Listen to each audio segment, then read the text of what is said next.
Andrew's going to be giving us a talk, and I asked Andrew about what he wanted me to say, and he said he lives in Germany and he looks German, but he is not German. He's a German in disguise, and he's gone to Germany to fix the Germans. So, without further nonsense from me, here's Andrew.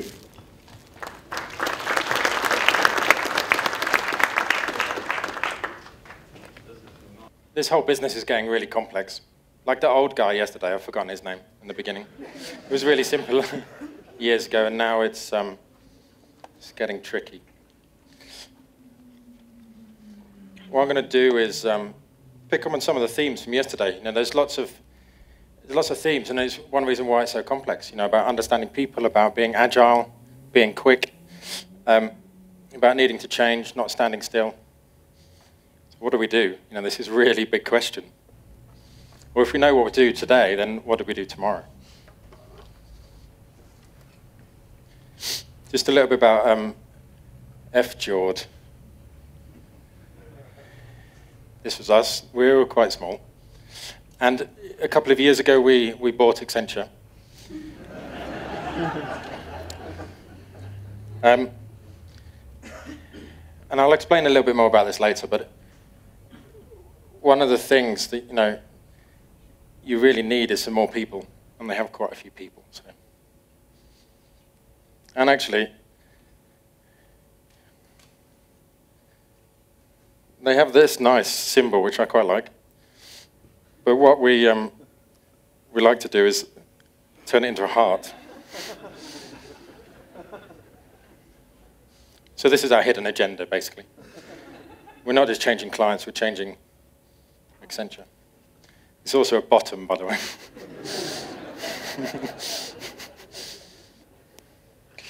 So, but there's a bit of themes like behind this, you know, in terms of having access to people in high places, having ambition, having the arrogance to say, let's do this, let's buy Accenture. These are the things we need to talk about, the kind of skills we need. What the hell is this? Last night, I thought we were having a candlelit dinner. So I've only been here 48 hours, so I don't really know. Anyway, the Queen never turns off the electricity. It's mainly because we have really good TV in terms of EastEnders in Coronation Street. So I think basically you just need better TV, and then this won't happen. Okay. I'm going to talk a little bit about this. I was told not to pick on anyone, because they might be clients or they might be colleagues. So I thought, let's pick on the conference. I'm joking. This is a positive thing, believe me. You know, there is good news behind this, that all the things we do, and all the skills that we have built up in terms of understanding people and simplifying things, and you know, even as simple as visual design, this is what the world needs. It's good news.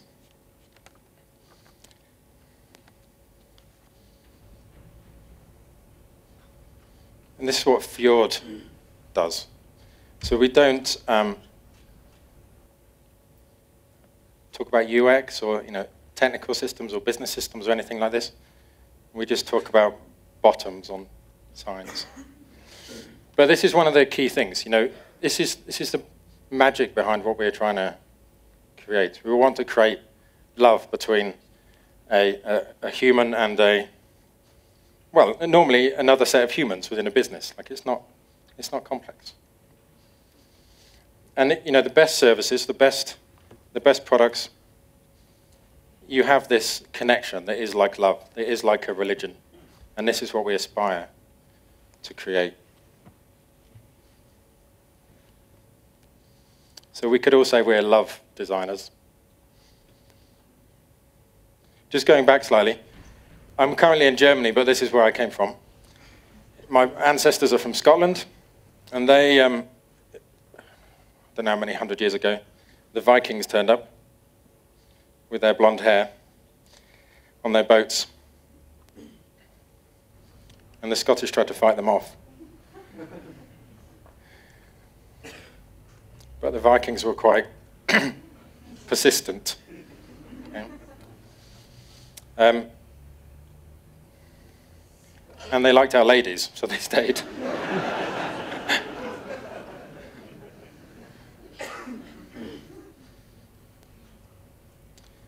So this is current Scotland, and this is real life. These are people that do not have mobile phones. They don't know how to use work computers. You know, they don't know about businesses, whatever it is. They don't really care. But they have real problems, real emotions, real issues. And they have these emotions. They're not users, basically. They're really complex, crazy people wearing string vests. I mean, they're not even customers because they don't buy stuff, they steal it.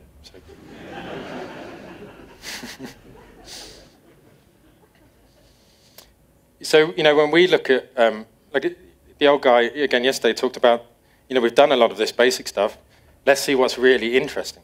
Where's the biggest challenge? And going places like this, it's a big challenge. How can we get them to fall in love with us? And that's when we started to talk about service design a few years ago. And I can explain service design a little bit in a minute. But it's really about relationships. It's just design over time. So it's designing something when you first meet someone. It's designing the experience for when you meet them again in a few weeks, or when you meet them in person, or over the phone. Or, and this is why I talk about relationships. I've been with Vodafone for like 10 years. That's a long relationship. It's almost a marriage. So I expect a different experience, a different service. So we need to think about these things. How can we keep love going, basically? We don't want a divorce. Right? So this is why we describe it as relationship design. And going back to, and this is from Mary Poppins, the film. Great English film that we all grew up on. Can you see it? Oh, heck. There's loads of old guys. They're in a bank, basically. I think it's a bit like Standard Bank or something. I don't know.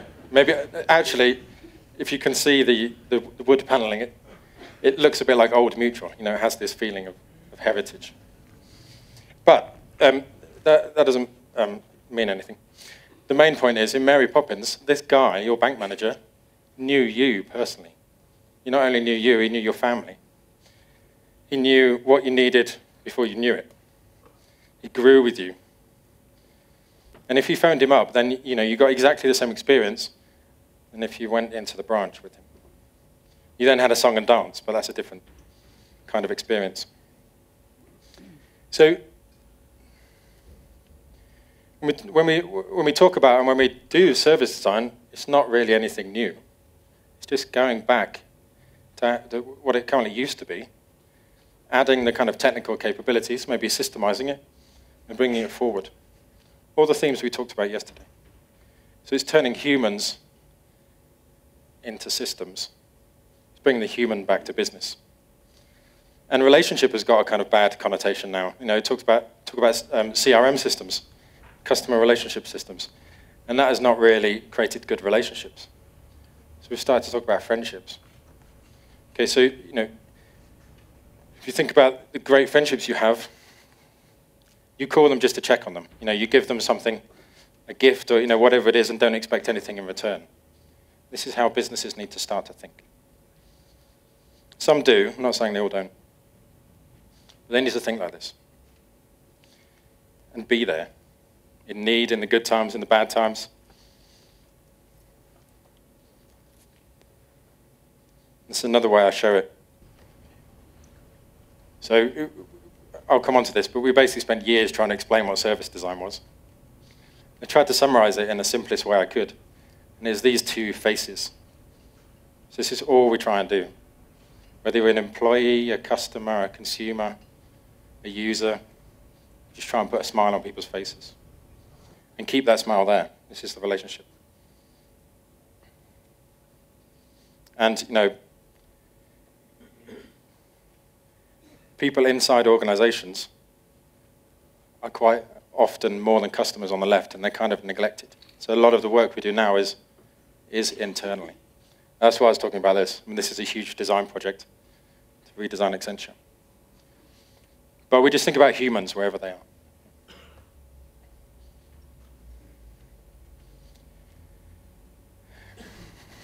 And this has happened recently, especially after this financial crash business. Summarize it simply, it's a big mess on the left. There's so much stuff, and things are changing quicker and quicker. So the mess and the thing you have to untangle is getting bigger and more complex. This is a simple diagram of the mess. So quite often people come to us and say, what the hell do I do? A kind of a paralysis of choice, basically. Or they come and say, just a big question mark, can you spend some time with us? So, a few years ago, as a design company, we used to get a nice brief. This is exactly what we need to do. This is exactly what we want.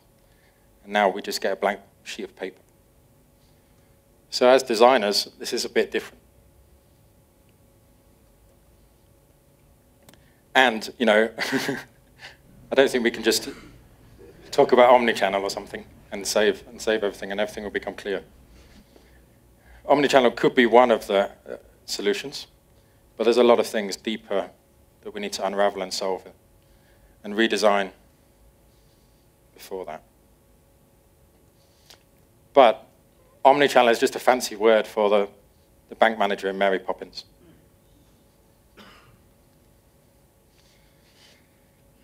So this is where I ended up. And I went here because I thought it's much easier to change somewhere or to invent new things when you have a blank canvas, when you have, and also when you have creativity. So if you have a city that looks like this, and this is Berlin. You want to go where people are amazingly creative and inventive and don't care about rules or history, that they will paint all over it. And if you go to Berlin, or if you've been there, graffiti is a bit of a shock in the beginning. My mum was a bit scared. But it's actually awesome. It's people commenting on the city, on the life, on the world, before comments. We now know comments are, through online business, quite trendy. But this has been going on ever since paint was invented. They constantly question things. So I thought this is a perfect place. But then we went to meet some of the businesses. And they look like this. Germany has been incredibly successful in very traditional manufacturing product-based businesses. They've been so successful that they haven't really changed or done anything new. I'm generalizing here, for a long time. They believe, work is done in a certain way. Business is done in a certain way.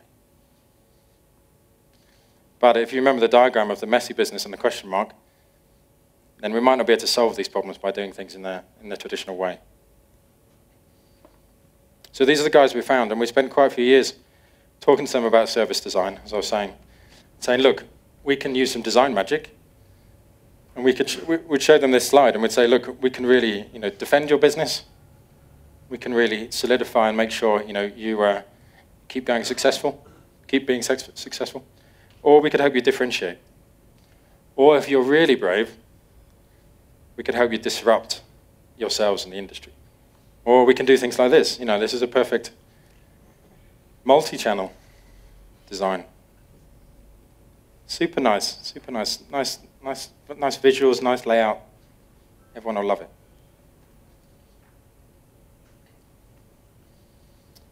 But what I found out is they're a bit like my mum. They still don't really understand or believe that this new digital business or the internet, or let alone mobile, will last. My mum still sends me job adverts for working in a bank because she thinks this is more a stable career.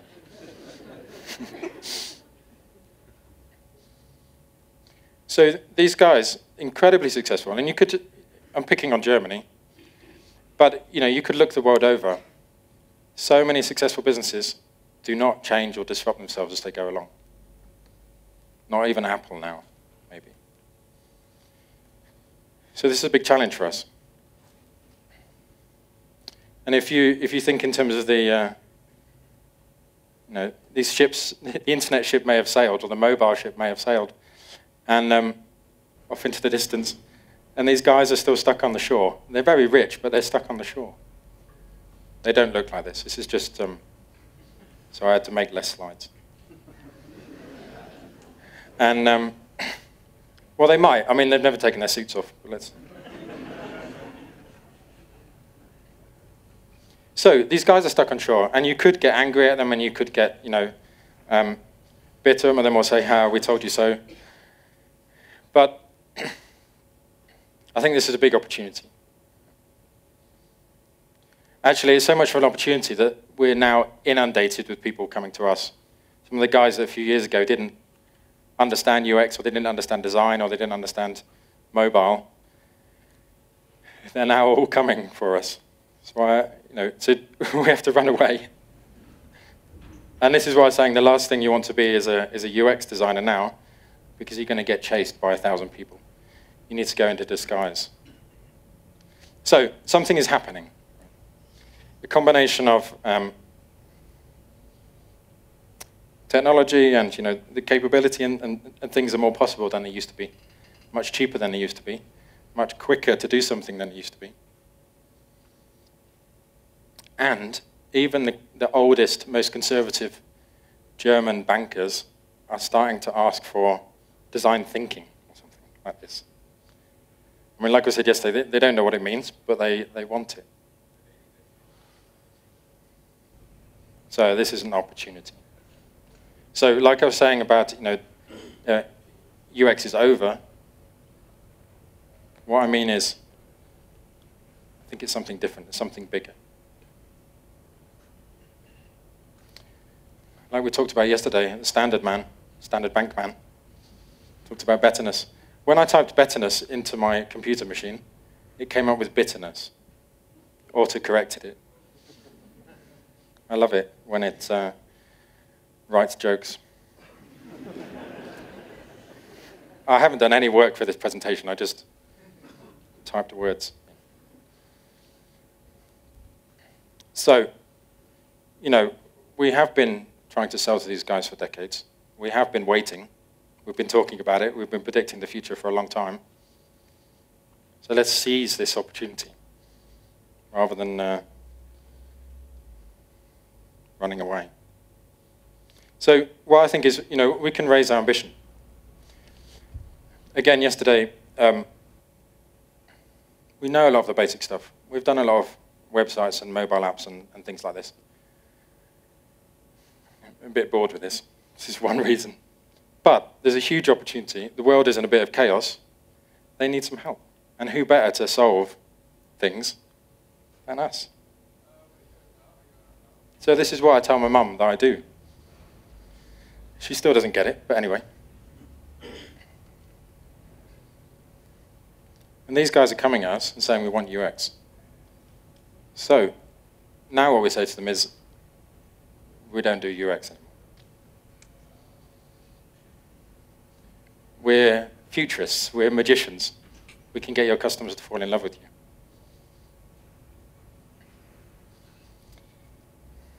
We can simplify things. A lot of the question marks, a lot of the complexity is because business has become too successful and too complex. So we can help with this. And we can help them reconnect with their human customers, consumers. And this is what the world needs.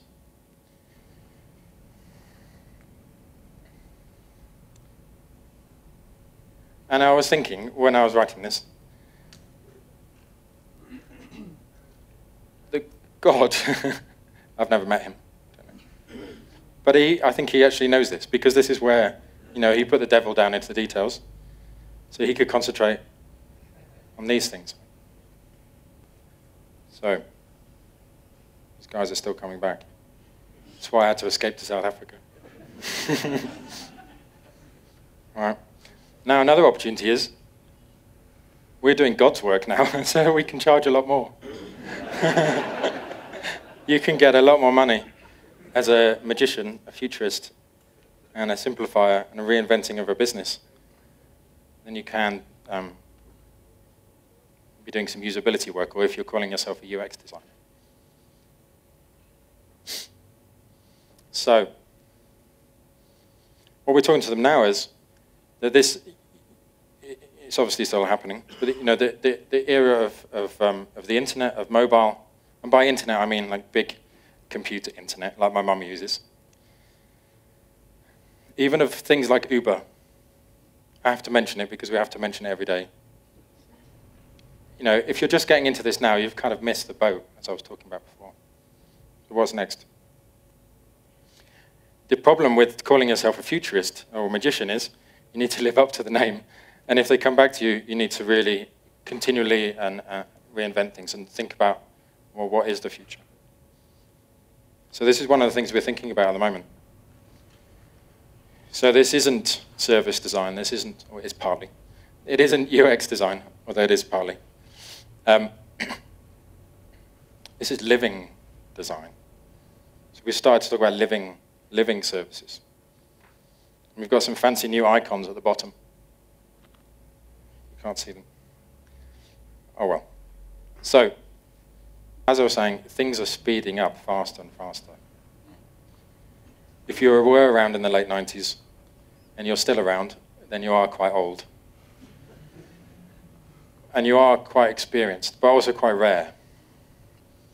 And we deliberately draw this as a wave, because there are waves coming through in terms of digital design, in terms of business. If we think about digital design, in the 90s, it was all about telecom work. It was all about working for, actually, it just was telecom work. Whereas now, we get people that from a pharmaceutical industry that just make blood testing machines. And they say, we're collating all this data. What can we do with it? Or we get the government coming to us.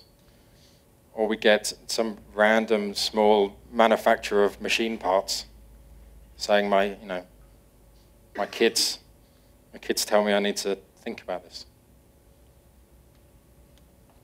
When we think living services, a combination of a lot of themes we were talking about yesterday, could be one of these descriptions of how we put this all together, and for ourselves, how we simplify it. And how we simplify it, and how we communicate it, or how we sell it to businesses. So, it's a very simple thing. It basically constantly changes. It's design that changes. It's about things that are very close to us. So our mobiles or our, I've lost my phone. Things that are, attached to us through watches, through things in our, embedded into our clothing. This is living with us. It's one aspect why we call it living. And the main thing is that it affects and can affect people's lives in very profound ways. It can really change people's lives and change the world. And this is why I use those words. So, as we've seen through revolutions, industrial revolutions, through, I don't know much about revolutions, about the internet revolution, this really affects things. A lot of the work that people used to do manually is now automated, and this will continue and continue. So it opens up new questions. Now what do we do with our time? If we can automate all that, the admin or maintenance tasks, or if we don't need light switches anymore because they just come on when we walk in. And it forced us to think much broader than just the service or the screen that we're looking at. We have to think about environment and context and emotion and rather than just 4 or 5 personas, we need to consider 1 billion personas. Or if we actually think of the machines that may be connected. We did a project recently with these big machines, And we made personas of these machines and thought of them as humans, and how they would talk to each other and why they would talk to each other. There's a lot of work in Germany now for people that order parts for machines when they're broken. But in a few years, machines will do this themselves. And if you think in everything in your home, if it could do this, it would change your life. Or you'd have more time for scuba diving or something. But it has connotations. Really affects things in the home. Really could affect our bodies, and we're starting to see this. Good example yesterday about Nike Plus. We did a project recently with Deutsche Post and what is the equivalent of St. John's Ambulance or the Red Cross, about combining these. You have lots of postmen, they have less and less to do. There's less post. But you have people in need around the city. So how can we join these guys up, and how can we, and this is, when we talk about caring for people, these are some of the things we can do with this extra time we have, but also with this data and the connected things that we now have. You don't need to go and knock on everyone's door or phone them anymore. Really change education.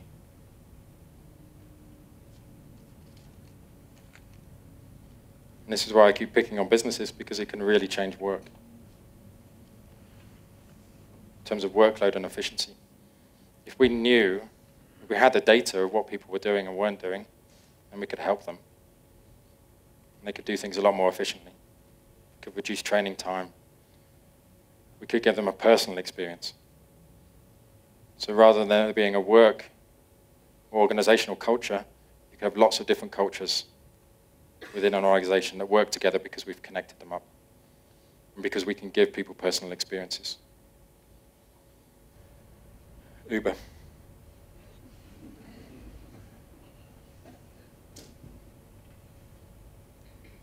Banking.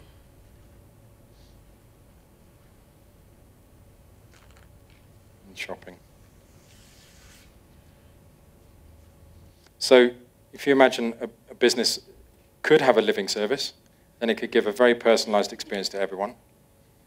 It could know what people want before they want it. It could continuously change and evolve that service. And then, even by definition, the interface and how it talks to you and how it doesn't talk to you. Then you're getting into the realm of friendship. When we have, every friendship we have is individual and personal. So when we talk about why is the time right now, it's because this is also now possible. When we talked about these things a few years ago, it cost billions of dollars. Now it's relatively possible, relatively cheap. So we talk about why now. Everything's coming together, making things more complex, like I was saying. But as designers, why we go into design, or what drives us, is to make the world a bit better, or to make people's lives a bit better, or to whatever it is, find the meaning of life or something. So we need to keep this in mind, and not get lost in our day jobs or why we do certain small things. It's now possible. But if you think back to these guys who are very rich, but they're stuck on the shore in their suits, this confuses them. But we simplify and we break it down. Knowing your customer, we talked a lot about this yesterday.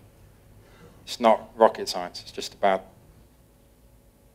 doing it and putting the effort in and having the expertise to get the right information out, spotting the right information, having the right technology that's connected across the organization.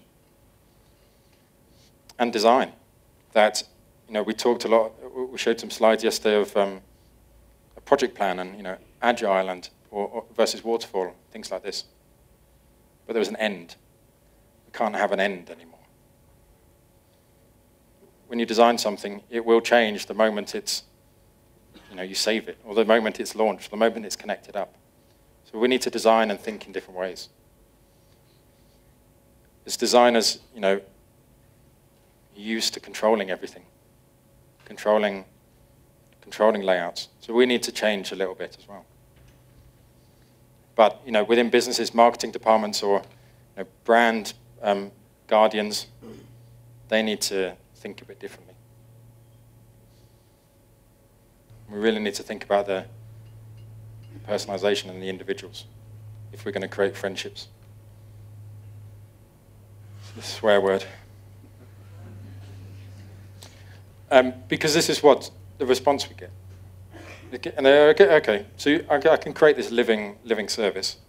How do I do that? Or, okay, if you help and then you leave, then how do I keep it going? Or we say, you need to create a friendship, so the sales department needs to seamlessly flow into the customer care department and needs to then flow into whatever else department. And this is why they swear, because these departments don't talk to each other. So this, we're spreading the living metaphor quite a lot. Living operations. We need to think about how these silos then change and how they interlink and how they talk to each other and communicate within businesses. That would have a massive change to how companies operate. We need to think as one. One big telco company the other week, to be fair to them, they didn't ask for UX, they're quite good at that, or think they are. Said, we want to move from an acquisition company, sales company, to a retention company. And actually we declined to work with them because they weren't ready to change their operations. They weren't ready to think differently inside the organization. If they're going to think differently outside, they need to think differently inside. And I keep going back to ambition. We don't want to get stuck on the shore as designers or businesses. It's now possible, in the grand scheme of things, fairly cheap, to try something new and to aim much higher. We call this transformational services. And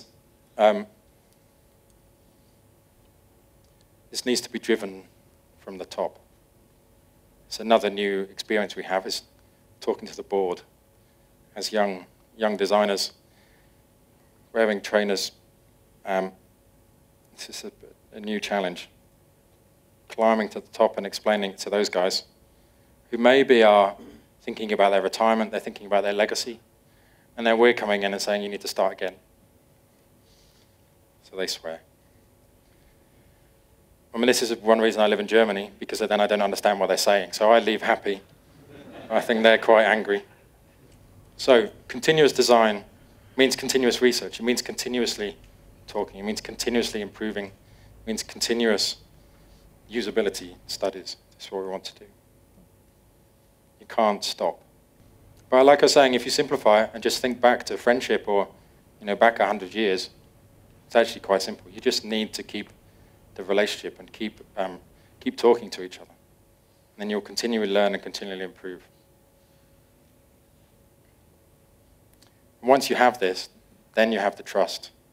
And then you can start to do maybe slightly different things or push things a bit further, and people will come with you. And it doesn't have to be a big shock. You can do it in small steps. But I don't recommend you do it in small steps. So this is when we talk about tailored moments or little moments. So you may have a huge big service or a huge big relationship. So let's take a simple step and just think of this moment of delight within this service or experience. And then when we learn from this, we can then broaden it and make the whole thing delightful. But it raises all these questions. It raises a lot of design questions. It raises a lot of technical and data questions. But another thing I like to say is whenever you get a question or a tricky problem, you can turn it into an opportunity. So, these design-led questions or these data questions, like what do we know about customers that no one else knows? Like how can we, the data that we're getting, how can we segment it so, we can find and hunt for data that is unique to us. It's our USP. So we may be getting lots of extra information, and it may be overwhelming, but it's a real opportunity. But in terms of from a design practice, if you're talking, in a research world, then you may ask different questions, or you may ask broader questions because you're getting to know someone. So UX could be LX.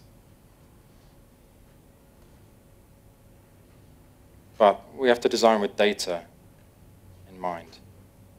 I don't fully understand what this means as from a designer using Illustrator or Photoshop or whatever tool you use, how you bring data in.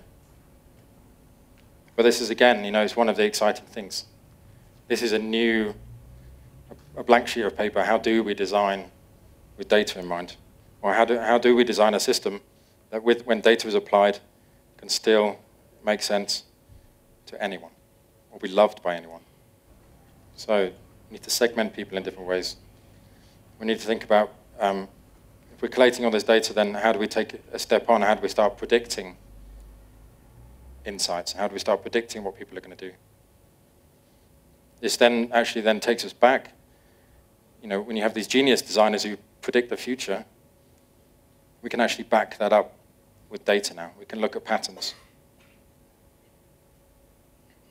It has to be done in the right way. And how do we simplify things so it can flex and change? And then also, personally, one of the really interesting things is we have all this data, we can then expose it to customers. We don't necessarily have to hide it anymore.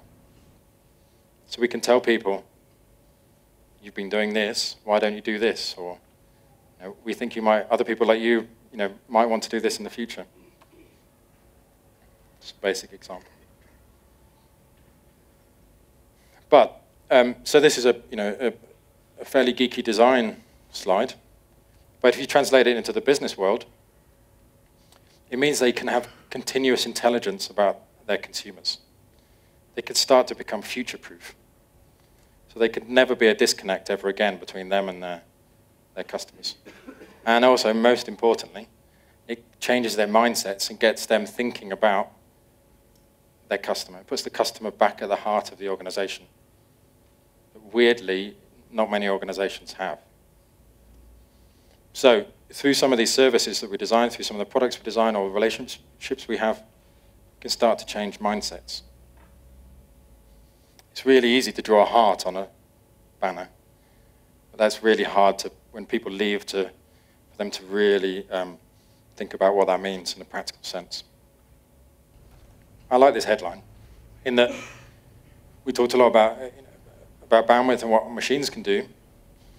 And I think someone mentioned it yesterday in terms of, it was a betterness man, talking about we've not really achieved the potential of what humans can do.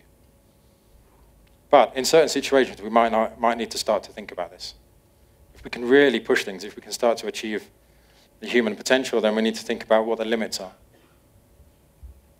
Start to design for those in certain situations. And then,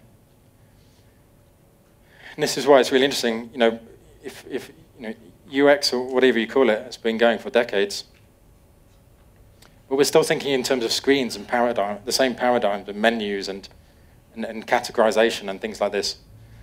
But what if there's no screen? Usability testing was designed for a certain, you kind of have to have a screen. That's not true, but what I mean is we have to question our methods. Right? So all the things we talked about that businesses need to do, we need to do for ourselves as well. What tool do I use to design an interface that is using someone's hands? Photoshop is crap at this. We've tried it. And then it raises lots of other things. If people are just using their hands or blinking or talking, well, like the Google Glass business, it becomes really weird when you're in physical environments, when you're in social situations. You're going to get conflicts. We need to design for this.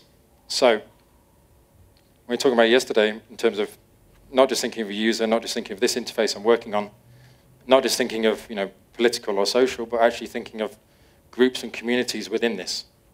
And if they're doing it together in the same place or in different places, then this is going to get even more complex. It's like, I can't read that, 5 minutes, oh, shit.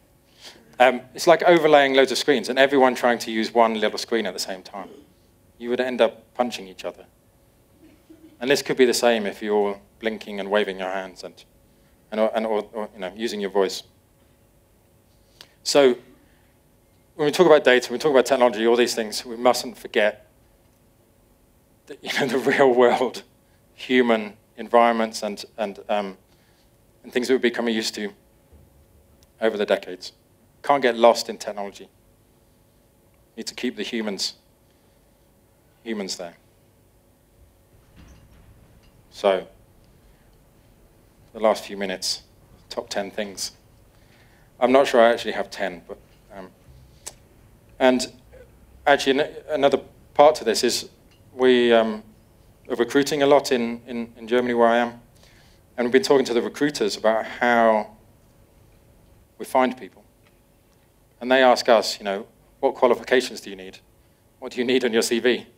And I give them this list. And they don't like it because I talk, number one thing when someone comes into an interview that I look for is curiosity, wanting to learn, interested in the world.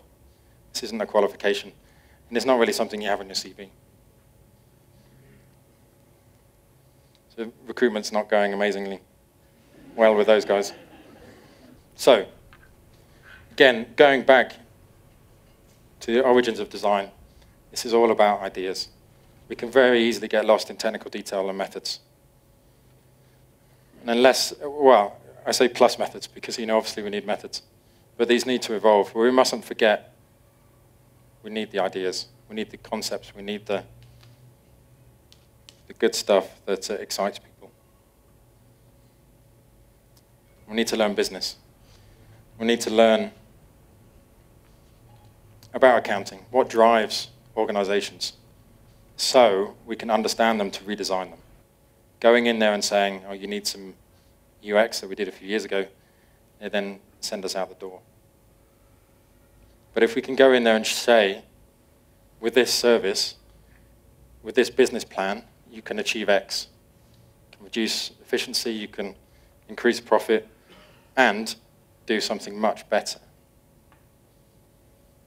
So learning accounting is actually awesome for a designer because it really helps with this. And I think, I highlighted this in yellow. I think storytelling is a new, old skill we need to learn. Everyone needs to learn it. Everyone needs to get good at it. To be able to convince a business, and to be able to work with them, but to change their mindset. And the best way of changing mindsets is to tell stories. Or if the organization is quite big, then you need to tell a better story and a more exciting story because you need to create a movement of change within an organization. And it's relatively easy with 10 or 20 people, but if you have 500,000, then you need some new methods and skills to get used to data, like I was saying. But not just any old data. There's a wealth of it. There's too much of it. We need to look for get good at pulling out the insights and the patterns so we can simplify. If we're simplification people. And data disappeared. Look at that.